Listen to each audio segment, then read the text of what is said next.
Yuck! What is this place? Wait, what the heck is that? Red? Save yourself, Blue. She's coming. Who's coming? Is that a new playmate I hear? Ooh, how fun. I gotta get out of here!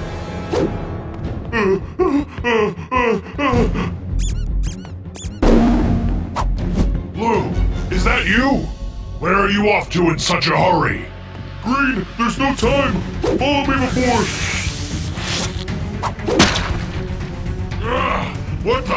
What is this junk? You can't escape me. I'm sorry, Green!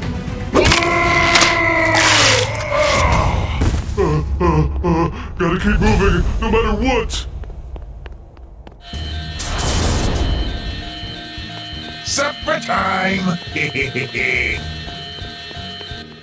Go! Blue, watch where you're going! No time to explain. Come with me if you want to live. What the heck are you? Ah! I can't move! Blue! First red, then green, and now orange. The rainbow friends are being wiped out one by one, which only leaves... Purple's gotta still be alive. He's always got an escape plan in mind. Blue! Wait, Help me! Help me! Help! Ah! Purple! Wait, what? Who could have done this? Who else? Hello, Blue. Pink? Sis, you're the one responsible for all this? As if. I'm not some nobody. I'm your worst nightmare. Ugh, gross. I am not gross. Just hold still. If you're not her, then just who the heck are you? Fine. Since I'm about to eat you, I might as well tell you my story. But I warn you, it's not a happy one. This all started a long time ago. I was just your typical teenage girl in high school. My real name is Penny Pilkington. I was born with the gift of gab, meaning I like to talk a lot. Unfortunately, not everyone liked what I had to say. I only told the truth as I saw it, but some people said I needed to know when to keep my mouth shut. Penny Big Mouth doesn't like my haircut, huh? Maybe we should give her a haircut of her own. The girls were ruthlessly cruel. They called me names like Big Mouth, Windbag, and Shut Up Dork. Well, that last one wasn't a name, really. Just a lot of people said it to me when I tried giving them some helpful advice. But today, I had enough, and I defended myself the only way I could. Oh, what the? Ugh, you disgusting freak! You're so gross! I had confronted my bully head on and got them to flee. However, I saw everyone else looking at me like I was the one in the wrong. I was Penny, the nasty big mouth loser. Nobody wanted to hang out with me. I was a total social outcast. I tried talking to my parents about the situation, but they were always too busy with their jobs. They thought throwing money at the problem would fix it, so I was given gifts, distractions. But all I really wanted was friends. And more than that, to be listened to. My own parents couldn't even give me that. My father even said to me once, "Penny, I love you, but you just talk too much." Granted, this was after I pointed out how his beard was turning gray, but it was.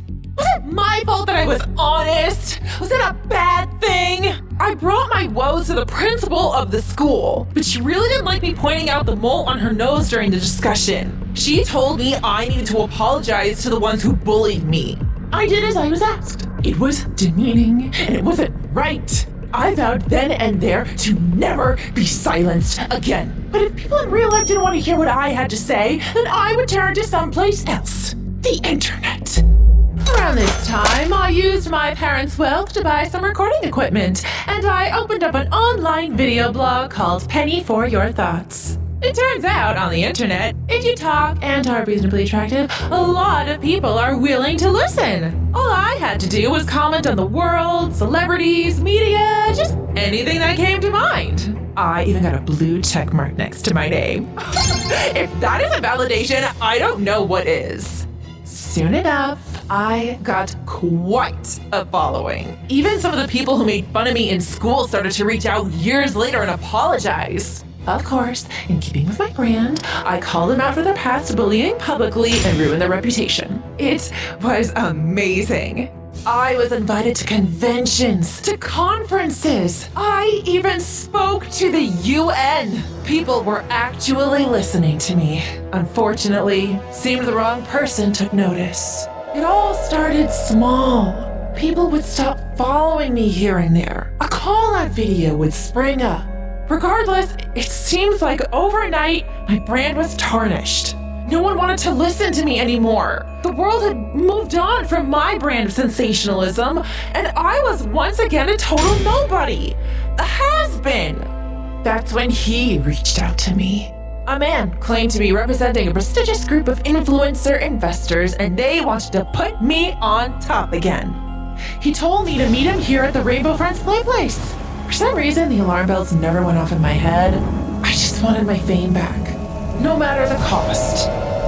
When I arrived, I was immediately put off by the situation. Why was I asked to meet him here? It looked like some kid's amusement park, if you could even call it that. I told the man as much when I arrived, and he gritted his teeth and smiled. I didn't think he liked me insulting his rainbow friends. Nevertheless, he gave me the tour and said I would be working out of his streamer lab, which sounded cool enough, so I followed him. When we reached the lab, the man said that there had, quote, been a change of plans. My fight or flight response kicked in, and I spit in his face. He didn't take kindly to that. I started shouting at him, "Do you have any idea who I am?" Who you are is gone. You're about to become something else entirely. What happened next is almost too painful to recall.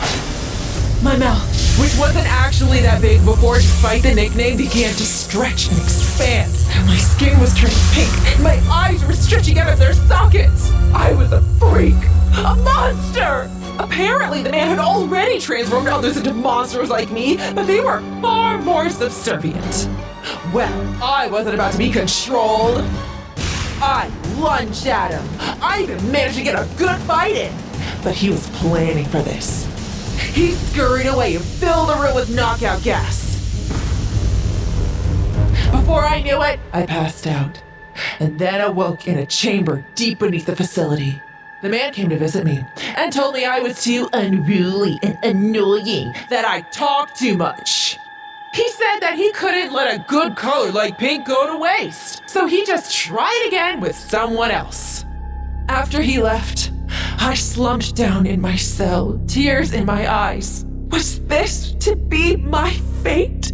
Locked away for all eternity? No! I may be a monster, but I was also a somebody. I knew that someday I would bust out of there. I just had to bide my time. And, as luck would have it, I got my chance when that other creature I heard managed to break free. During its rampage, my own cage's electronic locks were damaged and I escaped. And the rest is history. And now I'm hunting down the man and the rest of you awful goons that serve him so willingly. Pink, I'm sorry for what happened to you, but you have to understand, none of us want to be here. Your story's not too far off from my own. Wait, you used to be human too? Yeah, we all did. Then, where's the man who turned us into monsters? Let's find him and make him pay! Pink, you already did. What?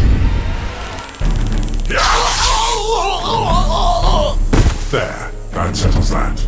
Now let me help you down, friend. Red, Yes? What is it, Blue? it's nothing.